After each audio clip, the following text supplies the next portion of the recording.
Hello again. My name is BD Wood, known as Brian Woodson. I just want to say thank you for tuning to my YouTube channel. I'm here to encourage, to inspire, to motivate, and to have real talk. For those of you who are my regular viewers, my regular subscribers, thank you so much as always. For those of you who found me on Facebook, thank you so much. And for those of you who have just reached out and just searched and found me, thank you so much. I don't take this lightly and I don't take it for granted at all. I'm very appreciative. Today I want to talk about a subject as we end 2022 and enter into a new year of 2023 that I believe will be helpful to us all, including myself. And I want to call it not your typical New Year's resolution. Not your typical New Year's resolution. We all have been through a lot this year in 2022. Whether it's you lost a loved one, whether it's health, whether it's your job, whether it's your marriage, whether it's your relationship, whether it's finances, whether it's things going on in church, things going on in your neighborhood, the world, our society, the government. I mean, the list goes on and on. We all have gone through some kind of trial, some kind of tribulation, challenges, obstacles, and different things. We can't change yesterday. Yesterday is done. But we can do something about today in the days ahead. We know that tomorrow's not promised, but we can do something about today. God does want us to plan and to plan for tomorrow and to plan for the future, but we have to be aligned according to his will and his way. However, all we can do is live in the moment and enjoy today and live for today the best way we can. And if it's God's will, we'll see tomorrow and go from there. However, what I want you all to get out of this is that we all have what we call New Year's resolutions, right? To where we tend to write down these resolutions and then we try to execute it. And so January 1st, we do these resolutions. We all excited. Yeah, I got my new resolutions. Yeah. Look at me. And then all of a sudden, in the middle of January, February comes around, those resolutions, and you're like, dang. Well, and you're back to your regular same routine that you've done in your previous year or years past or whatever the case may be. And it's like, and then all of a sudden the rest of the year, you're in this funk, and then you do the same thing in the end of next year, in the end of the following year, and it goes on and on with resolutions. I have a solution to that. The solution is, how about you don't do a resolution, just Brian speaking, and how about you set goals? Instead of resolutions, do goals. When you do goals, goals are ongoing. We know goals are attainable, sustainable, right? And also things that we're able to accomplish and make sense. So for example, for me, I'm just going to share what I do. So what I do, instead of me doing resolutions, I have short-term goals and I have long-term goals. And so what I do is that I have a list of these goals. My short-term goals are like 1 to 3 years. And my long-term goals are like 3 years and beyond. And it can vary here and there. So what I do is that I make a list of these goals, short-term, long-term, and then I evaluate every 2 or 3 months, every quarter or so, I go back and I evaluate these goals, evaluate and modify the goal, whether it's short-term or long-term. And that way, throughout the year, I at least look at the goals, short-term and long-term, 4 or 5 different times and evaluate to see where I am and modify as needed. And I continue that on into the new year, and then a year after that, and then a year after that, and then a year after that. And then once those goals have been achieved, I check it off and I'll continue to modify, edit, look at where I am with certain goals, add new goals, short-term, long-term, and I continue on doing it like that. And I believe that this can help you as well, but that's just me. Because when you look at goals, it's something that's ongoing, short-term, long-term, whatever the case may be. A resolution to me is something that's like, okay, I'm going to achieve this, and then all of a sudden when you don't achieve it, or like most people usually don't. I'm just being honest. I'm not saying everybody, but some people a lot of times don't. And then it's like, oh, I didn't achieve my resolution in February. Okay, back to what I was doing. And then you wait till the end of, the year to redo it again, right? But with the goals, you hold yourself accountable because it's something that's sustainable, attainable, reliable, and something that's just ongoing.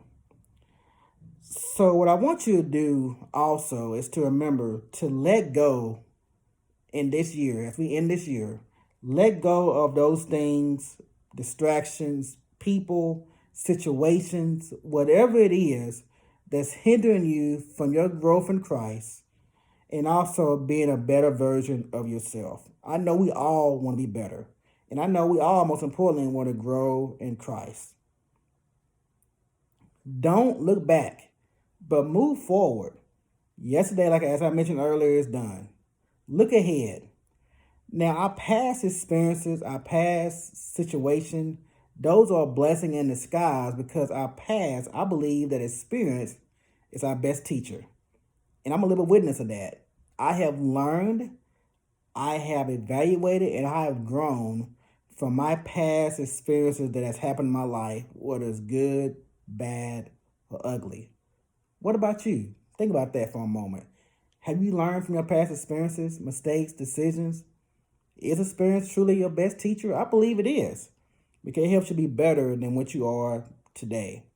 So that's why I look back at the past because of that. Not to live in the past, but to move forward based on just that. I have a couple of scriptures here that I feel that will help you with this. Jeremiah 29:11, Habakkuk 2, verses 2 through 3. It talks about write the vision and make it plain. Jeremiah 29:11 talks about for the plans I have for you, for God to prosper you and not to harm you, but plans to give you hope in the future. Paraphrasing. Psalm 37:4, delight thyself in the Lord, and he shall give you the desires of your heart. Proverbs 3:5 and 6, trust in the Lord with all thy heart. Lean not to thy own understanding, in all thy ways acknowledge him, and he shall direct your steps. Allow God to direct your steps as we go into this new year in the days to come. Matthew 6:33, you got to seek ye first the kingdom. You got to seek God first and all his righteousness. And all these things shall be added unto you. If you seek God, all the other things will be added unto you according to his will. And finally, we think about Paul in Philippians 3:13 when he says, brethren, I do not count myself to have apprehended, but this is one thing I do, forgetting these things which are behind and reaching forward to those things which are ahead. Those things that was behind is gone. It's about moving forward. So I want to encourage you as we go into 2023 to let go of those resolutions if you want to. And think about setting short-term goals and long-term goals, and not just set them, but evaluate, modify, edit them every 2 or 3 months or every month, or however you want to do it, and keep that ongoing for years to come. And once you achieved it, check it off, keep it moving, keep setting those goals, keep modifying them, keep adding them, keep correcting them, whatever you need to do. Set goals rather than New Year's resolutions. Because when you set goals, it's sustainable, it's attainable, it's reliable, and you can edit, modify, and it's really encouraging as you move forward and what God has in store for you. Pray about your goals. Pray about your vision. Pray about your dreams, aspirations, and let God direct your steps. And remember those verses that I just mentioned. I also put them in my description on my page. In the description part, if you're actually watching on YouTube, you can see that to just give you additional information on that as well. So just think about these things. Don't look back. Move forward. Set goals. Make it plain. Make it clear. Pray about all these things. Allow God to be first in your life this year. Be a better version of you. And let's step it up in 2023 to impact lives, to be a blessing, to be better, to do better. Yesterday we can't change. Today we can change. Tomorrow's not promised. We can plan for tomorrow. But remember, we want to be in a line and in the will of God. I pray that this has blessed you, have motivated you, has inspired you, has encouraged you. I appreciate all of you for tuning to my videos on this year. I've been doing this for 3.5 months now. I pray that's been a blessing. I pray that you have enjoyed it. I got new topics to come next year. I'm gonna do some different twists. We're gonna do some different twists and different things next year. So I'm excited about that as we continue to grow together. Thank you for your comments, your feedback, your just your wisdom. I love you all. God bless you. Until next time, I pray you had a good Christmas, a good holiday, and I look forward to seeing you in the new year. Until next time, to God be the honor, glory, and praise. I love y'all. Thank you.